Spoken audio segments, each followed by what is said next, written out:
The hospital lights were too bright. They made everything feel exposed: her fear, her thoughts, even the quiet tremble in her hands as she sat on the edge of the bed. The thin hospital gown did nothing to warm her, but it wasn't the cold that made her shiver. It was the thought of leaving her children behind even for a few hours. She stared at her phone, her thumb hovering over a picture she had already opened a dozen times. Ian stood proudly with a missing tooth, while little Hera clung to his arm, her cheeks round with laughter. It was such a simple photo, but right now it felt like everything. "Amy, don't go," Hera had whispered that morning, her small fingers clutching tightly to her shirt. "I have to, sweetheart," she had said gently, kneeling down despite the pain in her body. "But Nana and Nanny are coming. They'll stay with you the whole time. The whole time." Ian had asked, trying to sound grown up but failing to hide the worry in his eyes. "The whole time," she repeated, pressing a kiss onto his forehead. Because that's what she had been told, because that's what they had promised. Her parents had arrived early that morning, almost unusually punctual. Her mother had walked in with her usual authority, already pointing out what needed to be cleaned, what needed to be arranged. Her father had laughed with the kids, switching on cartoons as if it were just another normal day. "You worry too much," her mother had said, waving her hand dismissively. "We raised you, didn't we? Your kids will be perfectly fine." Her father had smiled. "Go take care of yourself. We're here. We're here." Those words had wrapped around her like comfort she didn't question. Maybe because she needed to believe them. Maybe because she didn't want to revisit the quiet truth she had spent years ignoring, that things were never quite equal. Her younger sister had always come first. Her needs, her moods, her plans, they had a way of becoming everyone's priority. Even now, her mother had mentioned casually, "Your sister might stop by later. She has something important today, something important." At the time, she hadn't asked what it was. She didn't want to. A soft knock broke her thoughts. The nurse stepped in with a kind but practiced smile. "It's time." The words landed heavier than expected. Her chest tightened as she nodded, gripping her phone a little harder. "Just 1 minute." The nurse gave a gentle nod and stepped back. Quickly, she dialed her mother's number. It rang longer than she expected. Once, twice, 3 times. Just as doubt began to creep in, the call connected. "Yes," her mother answered, slightly breathless. "Amy, I'm about to go in," she said softly. "The kids are okay, right?" Yes, they're fine," her mother replied quickly. "Why do you keep worrying? We're here." Her voice was reassuring but rushed, distracted. "You'll stay with them?" she asked again, her voice quieter now, almost fragile. "The whole time?" There was a pause, not long, not loud, but enough, of course. Her mother said, a little too quickly, "We're not going anywhere." In the background, she thought she heard another voice, her sister's, laughing about something. Her grip on the phone tightened slightly, but she pushed the feeling away. "Okay," she whispered, "thank you." When the call ended, she exhaled slowly, forcing her heart to settle. This wasn't the time to overthink. This wasn't the time to doubt. She needed to be strong for her children. Moments later, as the stretcher rolled forward and the ceiling lights passed above her one by one, she closed her eyes and held onto a single thought: Ian and Hera were safe. They weren't alone. Her parents were there, they had promised. And as the doors to the operating room opened, she let that promise carry her into the unknown, not knowing that, at that very moment, it was already beginning to break. Darkness faded slowly, like a curtain being pulled back inch by inch. At first, there was nothing but distant sounds: the steady beep of a monitor, the soft shuffle of footsteps, the low murmur of voices that didn't quite make sense. Then came the pain, dull, heavy, spreading through her body like a reminder that something real had happened. Her eyelids fluttered open. The hospital ceiling came into focus, too white, too still. "You're awake," a nurse said gently, appearing beside her. "The surgery went well." She tried to respond, but her throat felt dry, her voice barely a whisper. "My kids," the words came out broken, but the urgency behind them was clear. The nurse offered a reassuring smile. "Just rest for a moment." But rest was the last thing on her mind. Her heart began to race, pushing against the fog of anesthesia. Her fingers twitched, searching weakly for her phone on the bedside table. It took effort, far more than it should have, but she finally grabbed it, her hands trembling. No missed calls, no messages. Her chest tightened. That wasn't right. Her parents should have called. At least once. They knew she'd be out of surgery by now. They knew she would be worried. A flicker of unease crept in. Maybe they were busy with the kids, she told herself quickly. Maybe Hera needed something, or Ion was asking questions again. Maybe everything was fine. It had to be. She dialed her mother's number. It rang and rang and rang.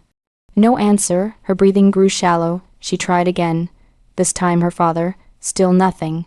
A cold, unfamiliar fear began to settle deep in her chest. That quiet voice she had ignored earlier was getting louder now. Before she could call again, her phone buzzed in her hand.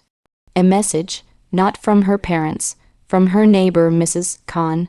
Her brow furrowed as she opened it. "Are you okay? I just found your kids alone at home.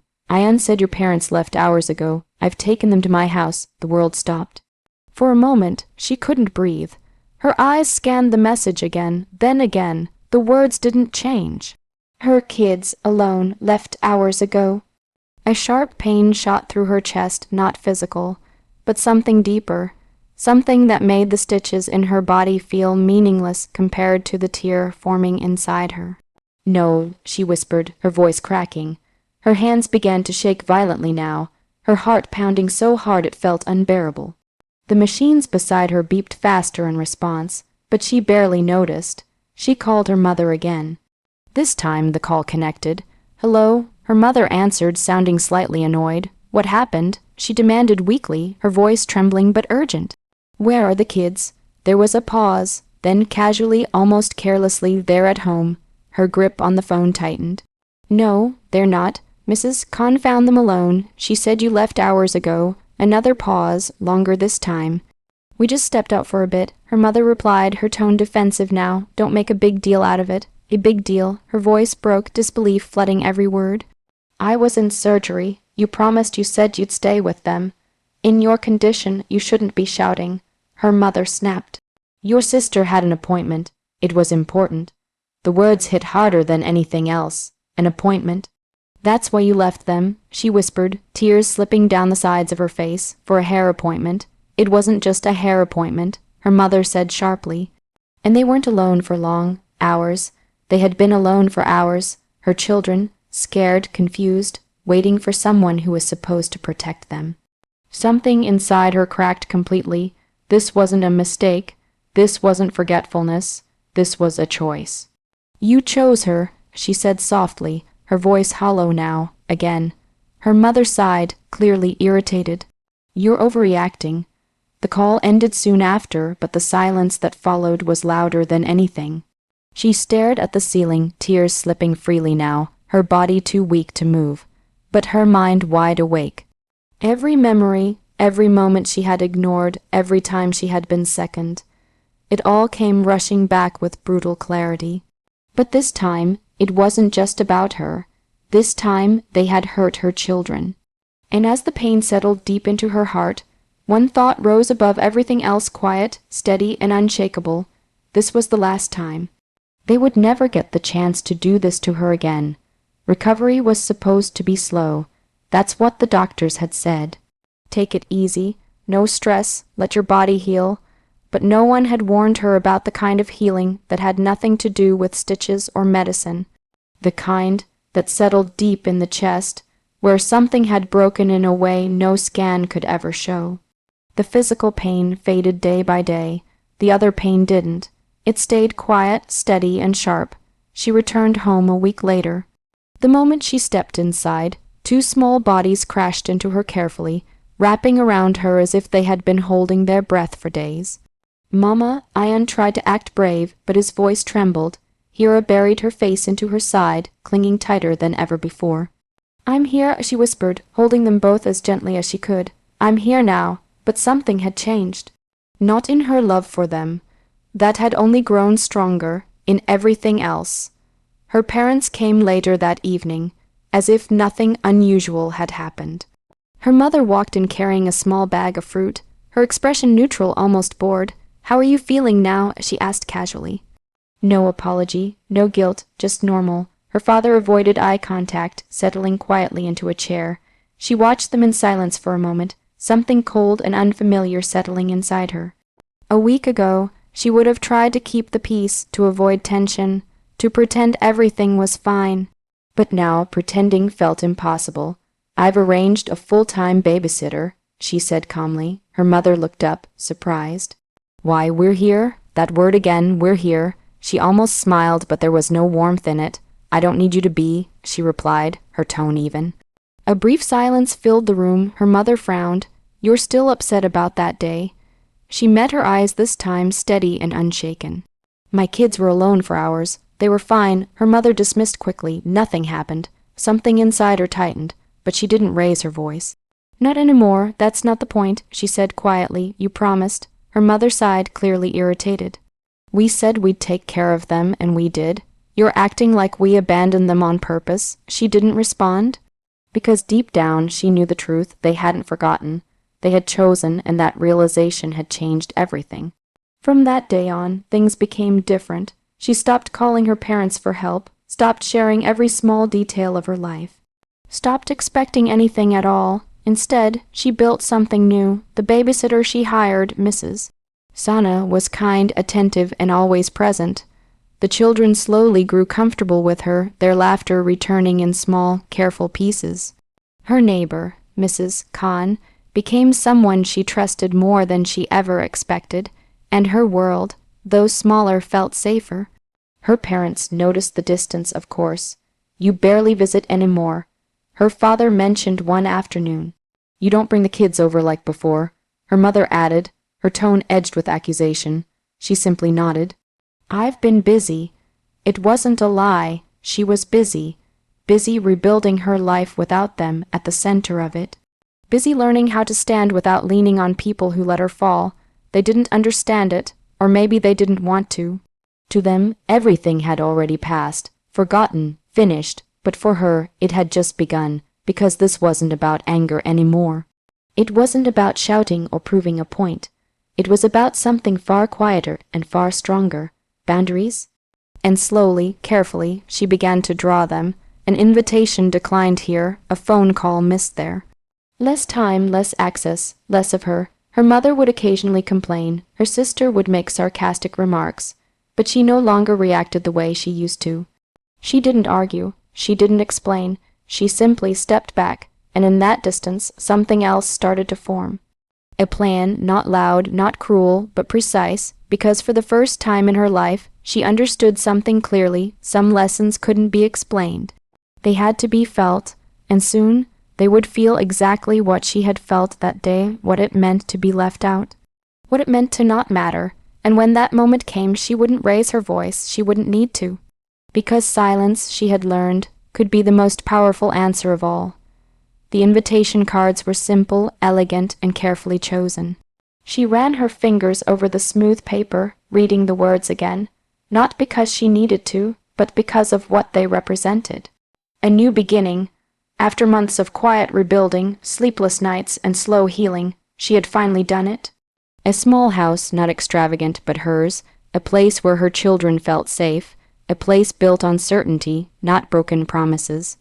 A housewarming, a fresh start, and every detail of it had been planned with intention. The guest list wasn't long, but it was meaningful. Mrs. Khan, who had stepped in without hesitation. Mrs. Sana, who had become more than just a babysitter. A few close friends who had shown up when it mattered most. People who stayed, people who chose her. Her parents' names were not on that list. Neither was her sister's. It wasn't an accident. It wasn't forgotten. It was a decision. The day of the gathering arrived with a soft golden sunset, warm light spilling through the windows as laughter slowly filled the house. Ian ran around proudly showing his room, while Hira clung to her guests, excited and glowing. For the first time in a long while, she felt at peace. No tension, no disappointment, just calm. She stood in the kitchen, pouring tea, when her phone buzzed on the counter. Amy calling. She stared at it for a moment, then answered, "Hello, why didn't you tell us?" Her mother's voice came immediately, sharp and offended. "We just heard from your aunt that you had a house event today." She leaned lightly against the counter, her expression calm. "Yes, I did. And you didn't invite us," her mother demanded. "We're your parents." There it was, the expectation. The assumption that no matter what happened, they still had a place. She took a slow breath. I invited the people who were there for me, she said quietly. A brief silence followed. What is that supposed to mean? Her mother snapped. She didn't raise her voice, didn't rush her words. When I was in surgery, she continued, her tone steady, I trusted you with my children. Her mother exhaled loudly.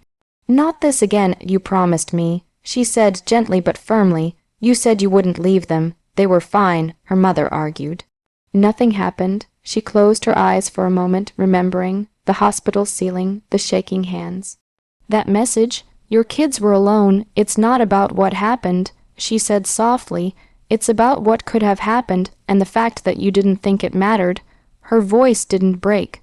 It didn't need to. They were scared, she added, and I wasn't there because I believed you would be. The silence on the other end grew heavier now. For once, her mother didn't interrupt. You chose something else over them, she continued over me. It was just a small appointment. Her mother tried again, but her voice had lost some of its strength. And this, she said, looking around her home at her children laughing in the next room, is just a small gathering. The words landed exactly where they needed to, quiet, sharp, true. You're punishing us. Her mother said after a moment, her tone shifting. Less anger now, more realization. She shook her head, even though her mother couldn't see it. No, she replied, I'm protecting my peace. Another silence. Longer this time, different. For the first time, it felt like her mother was actually hearing her, not dismissing, not defending, but understanding. Even if only a little. We're your parents, her mother said softly, almost uncertain now. And I'm their mother, she answered, her voice warm but firm. And my first responsibility is to them. Her eyes drifted to Ion and Hira, their laughter echoing through the house. Safe, happy, not alone. I won't put them in a position where they feel abandoned, she added, not by anyone. There were no more arguments after that. No shouting, no dramatic ending, just quiet truth. They ended the call without resolution, but for her, there was clarity. She placed her phone down and stepped back into the living room, where warmth and laughter welcomed her instantly. Hira ran to her, wrapping her arms around her waist. Mama, look, this is my favorite place now, she said excitedly. She smiled, brushing her daughter's hair back gently. I know, she whispered, and she meant it, because this home wasn't just walls and furniture. It was a boundary, a new chapter, a life built on trust, not assumption. And as she looked around, surrounded by people who had chosen to stay, she realized something important. This wasn't revenge born from anger. It was something far sweeter. It was choosing herself finally.